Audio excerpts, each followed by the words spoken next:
So, hi everyone, I'm here today to present the project that Stranger 6 have come up with. We're introducing the Green Navigator. This is going to be a tool for taking personal responsibility for the air quality in Dublin. This is the team, so we're a group of data scientists, transport engineers and students that have come together this weekend to work on this project. And the problem that we saw and wanted to solve.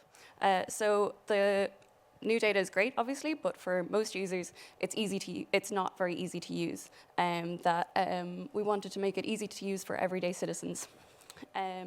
It's hard to make a greener choice without this information, and citizens and businesses with corporate responsibilities need help to take action to improve Dublin's air quality.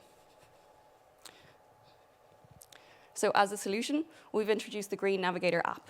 This is going to be an augmented navigator, which takes into account population sensitivity, along with air quality conditions, and it will recommend green routes for drivers.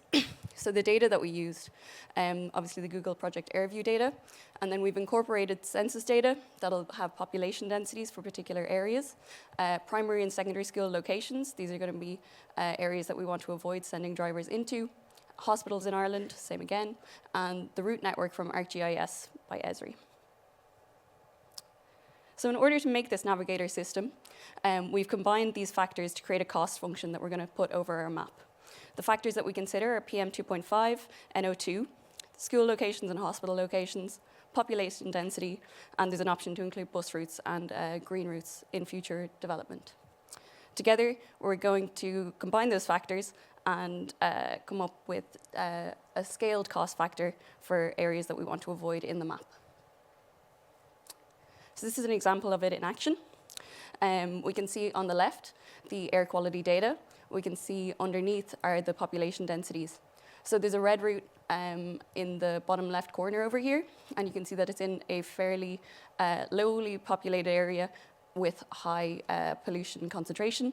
So this isn't something we're going to be that worried about addressing. Whereas in higher areas coming into Crumlin, you can see the red route of high values of pollution, but that's coming through a really highly densely populated area, and that's something we want to reduce. So here we've come up with our cost factor, and that's the map you can see on this side. And you can see that it's going to prioritize the lower route that has a lower population density and avoid this red dot in the middle coming into a really highly densely populated area. So this is the score as we implement it across the entire Dublin City map. Red areas are ones we're going to want to avoid because of hospitals and schools. And this is an example of it in action. So this is going to redirect you away from the areas of problems, and it might take a little bit longer, but this is going to be a choice that we think that individual users can take to take on personal responsibility within the system.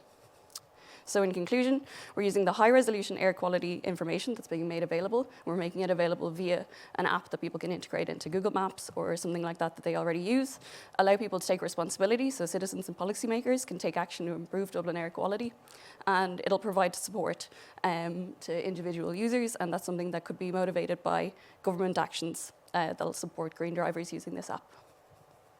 And that's us. Yeah.